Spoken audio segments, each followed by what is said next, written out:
Hello, everybody. Hi, my friends. It's so good to see you all again. Hope everybody's doing well. So this week, to go through our things, our theme, I'm still going to stick with the theme of spring.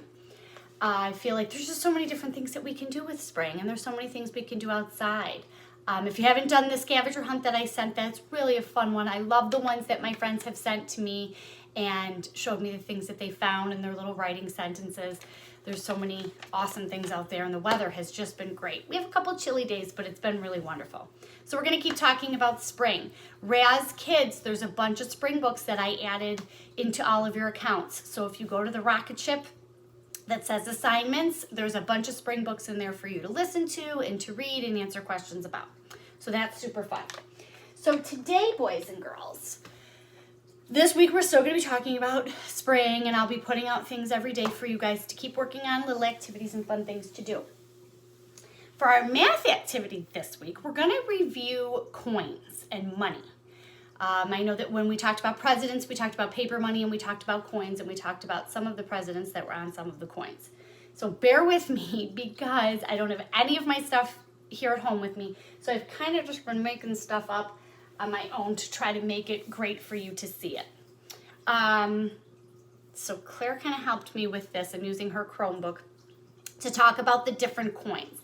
Now I'm sure that somewhere in your house you have a change jar, maybe mom's purse, maybe in the car somewhere, there's some coins around your house. If not, you can always go on YouTube, Google coins to see what the pictures are and to see exactly what they look like. I'm gonna go through some of the coins now, and I'm gonna use Claire's Chromebook, and I'll bring it up a little closer for you to see it. To review some of the coins, how much they're worth, and some different things that you can do with the coins. What I'm using here, this little document that I created, I will be putting out on the Remind app so that if you want to, you can take a look at it. If you want to, you can use it and print it up and do whatever you want, or you could just look at it if you want. So I'm going to come a little closer like I do when I read my stories. And the first coin that we are going to talk about is this guy here, and it's the dime. And the dime's one of the smaller ones, and it's silver, and it is called 10 cents. That's what it's worth, 10 cents. And Franklin Roosevelt was our 32nd president, and he is on the front of a dime. And a dime is worth 10 cents. So if you look here, and like I said, I'm going to send this all out on the Remind app, you can take a look at all the coins, you can see the front and the back, and you can do some practicing by counting by tens using your dimes. So that's our dime. Let me scroll up here. Another coin that we had talked about was the nickel. And the nickel is worth 5 cents, boys and girls. And Thomas Jefferson is on the nickel, and he was our 3rd president, and he is on the front of the nickel. So there's our nickel, and if you look, you can see it'll show you a picture of the front and the back, and then it gives you a little activity to count with the dimes, which would be you counting by fives. So that's the dime. Then we have the penny, and the penny is our gold coin, and it equals 1 cent. So a penny is worth 1 cent. And it can, we lost it. There it is. Okay, Abraham Lincoln, my favorite, was our 16th president, and he is on the front of the penny. So there's that. You can see the front and the back. Sorry, friends, I know it's kind of jumping around. Bear with me. And our last coin is the big one. It's everybody's favorite because it's the biggest. It's the quarter. And the quarter is worth 25 cents. Also a silver coin. George Washington was our 1st president, and he is the guy who is on our quarter. So if you want, like I said, I'll send this out, and you can review the coins and what they look like. Go through your house, friends. Check things out. See if you have any pennies, nickels, dimes, and quarters in your house. I'm going to send out also a little game that you can play with flipping over the coins and looking at them the front to the back. You can use the coins to practice counting by ones if you use a penny. If you want to use the nickel, you could practice counting by fives. If you'd like to use the dime, you can practice counting by tens, and then the quarters are 25, and that's pretty crazy stuff. But you can practice using those coins. Again, if you don't have a bunch of change laying around the house in couch cushions, in drawers, like my house. We have a drawer with change. We have a cup with change. It's all over. You can always, always, always look on the computer. You can look at the sheets that I sent you and check out pictures and play some games. And you can even draw your own coins if you want and make your own. So that's something fun you can do. And like I said, I'll send that out, and I have a fun little game that I'm gonna send out too. So that's our map review for today. It was a quick, easy one. So I want to, sorry friends, my easel's giving me trouble. It's kind of hard to see up here, but it says our super readers retell. And we talked a lot about retelling stories, friends. And this is great because I know that a lot of you are getting through the books that I had sent home with you, and you've already read them probably 100 times. Retelling a story you can do with any book that you have at home. You can retell a story that somebody tells to you. You can retell a story by retelling a movie that you just watched. I know that there are some great movies online, on Netflix. I know we've been having a lot of movie nights over here getting cozy. You can retell the story of the movie too. And that's something really important that we need to be working on. When we retell a story, and again, I'm sorry, my poster is kind of crazy. We like to talk about who. Who are the characters in our story? Where did our story take place? What happens in the story?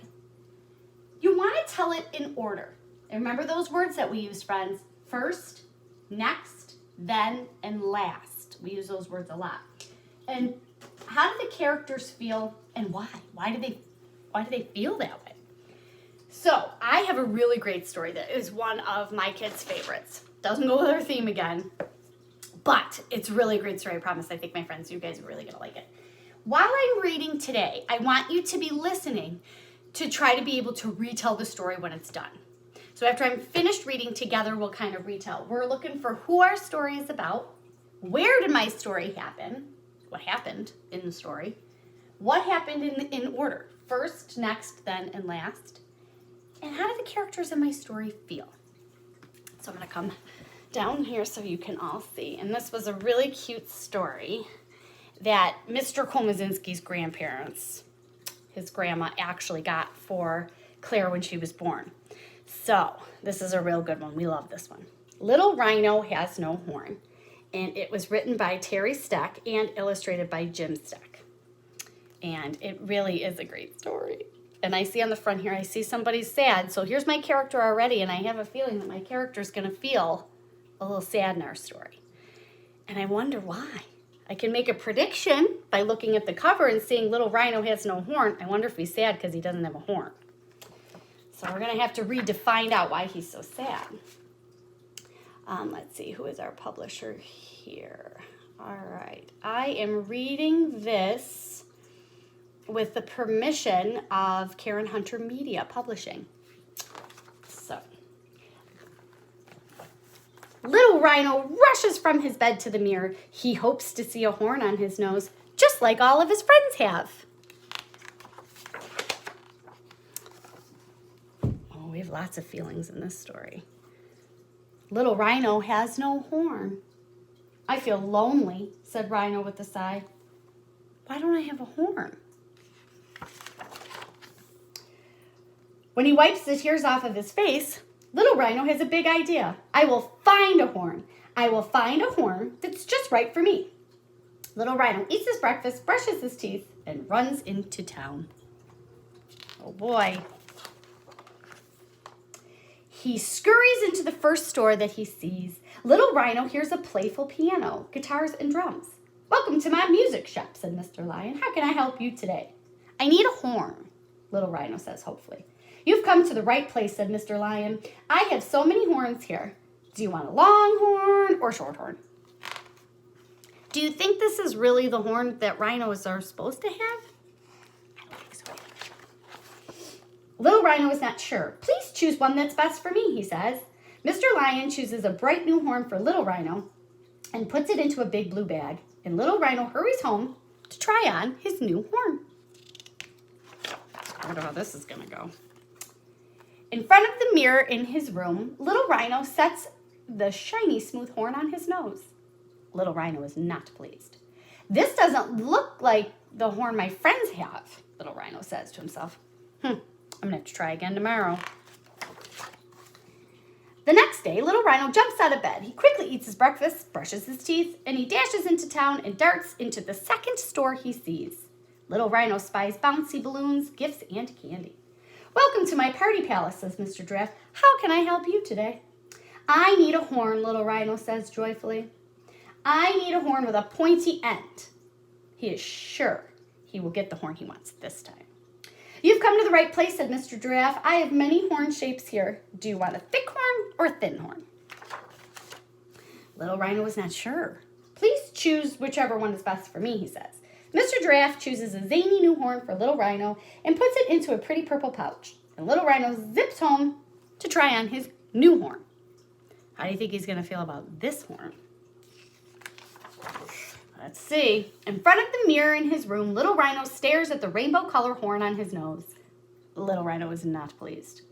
This doesn't look like the horn that my friends have, Little Rhino says to himself. I'm disappointed, but I guess I'll try again tomorrow.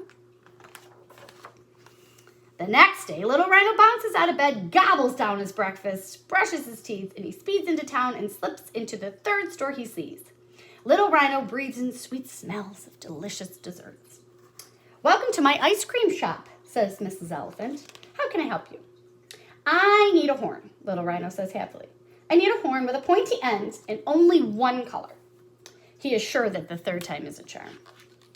You've come to the right place, says Miss Elephant. I have many horn sizes here. Do you want a large horn or a small horn? Little Rhino is not sure. Please choose one that's best for me, he says. Miss Elephant chooses a yummy new horn for Little Rhino and puts it into a pretty pink paper. Little Rhino rushes home to try on his new horn. What do you think, guys? Is it going to work?